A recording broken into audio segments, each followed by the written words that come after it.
There's a lot of people out there that are interested in the afterlife. Me, I'm one of them. I'm getting close to my finals. And one of the questions that affects a lot of people is, or not affects a lot of people are curious about is why we're here. Why, why am I here? Why are you here? Why is everybody here? And I think one of the things that we have to understand is that um, where were we before we were born? I think we were somewhere. That's what I hear from so many people who've had a near-death experience. People that have had near-death experiences, they know, they have seen their previous life. They've seen things about their future in probabilities. You can't see your real future, your whole future. You see yourself uh, in probabilities, and then when you live out this existence, you collapse all of the other probabilities. In other words, like it's like all the probabilities are a whole bunch of forks in the road, and you take one. One of those forks collapses all the rest of them.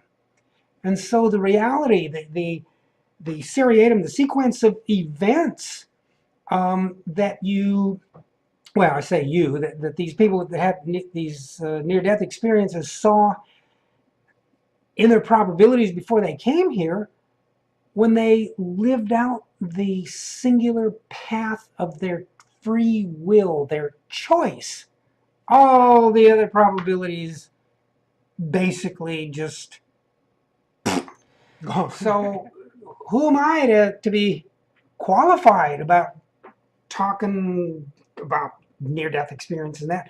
Well, I'm a writer. I've got 3 books. I just finished my 4th book. 3 books are on Amazon. My name is Ivanhoe Chappet.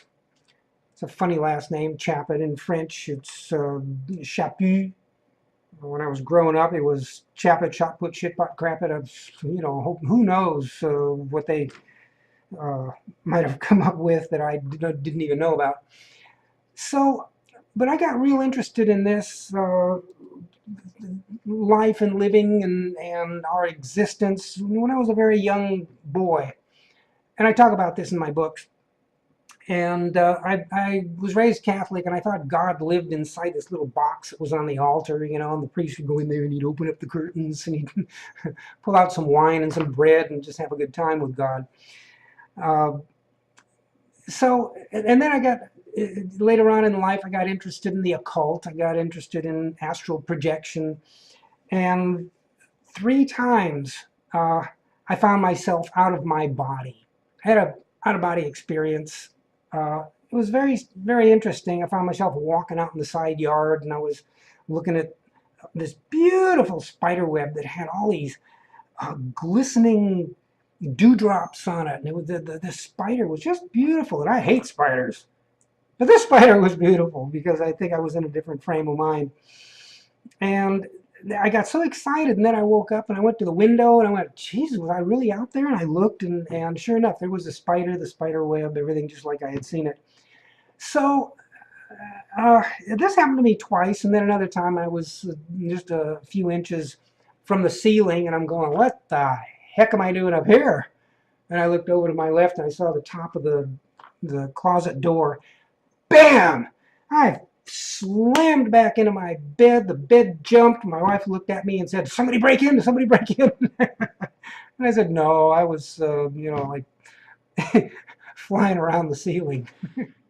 So if getting out of your body is possible, uh, then that means that you can have consciousness without a brain, outside this thinking gray matter. So where's consciousness? Where are you inside here? Well, I don't think you are. I think you're more.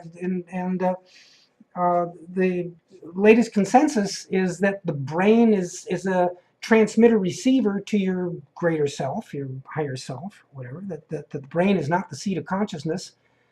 Um, the brain is a place where we store information that we gather from our senses and data, books that we read, movies we've seen, places we've been to, the enjoyment of life. A lot of these things are stored in the brain, and I think when you're ready to check out, you upload all this stuff into what's a lot of people call their higher self, their greater self. Um, I wrote a book many years, an unpublished book, uh, about a spirit named Sai. I talk about Sai in my book. And Sai gave me tons of information over a 2.5 year period between 1979 and 1981. And the information that he gave me was back then I kind of went, yeah, okay, a lot of interesting stuff here, like, who is God? Who's the higher self? What's our purpose here? And all this stuff. But now I've read that book again. I've reread it, and it falls right in line with what people who have had these near-death experiences are saying. So, needless to say, I'm real interested in this stuff, and I want to reveal what I know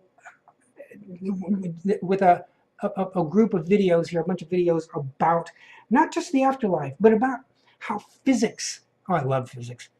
I'm not a physicist, but I have read a stack. I've got a stack of physics books that I could probably build a boat and float across the ocean on. And physics supports near-death experiences. Physicists have described so many things with their mathematics, the mathematics of probabilities, the mathematics of the anomalies that occur in Young's double slit experiment, like the duality, the wave particle duality, and the entangled pairs, and all of these very strange things, are things that appear to be strange, but in another reality on the other side, they're describing heaven. I mean, they've actually mathematically described the very thing they don't believe in. At least most physicists, they don't believe in God and the afterlife, but it has to be provable with the scientific method and experiment. But the more they experiment in these particular areas, the less logical it is. And they go, what the heck? So if you're anything like me, you're living in the question. Question this, question that. That's probably why I made such a terrible student in school. Teachers, I'd always be asking, what about this? What about that? What about this? And the teacher would say, like W.C. Fields, get away from me, kid, you bother me. So anyways, and a lot of history. I mean, my wife bought me a brand new used van here for my 70th birthday last month. So I may not look 70, but I am. And so just join me, and we're going to have a lot of fun with this, even getting off track, off of near-death experiences, because one of my books is called Why People Fight. I'm real curious about why people fight. All right. See you later. Bye.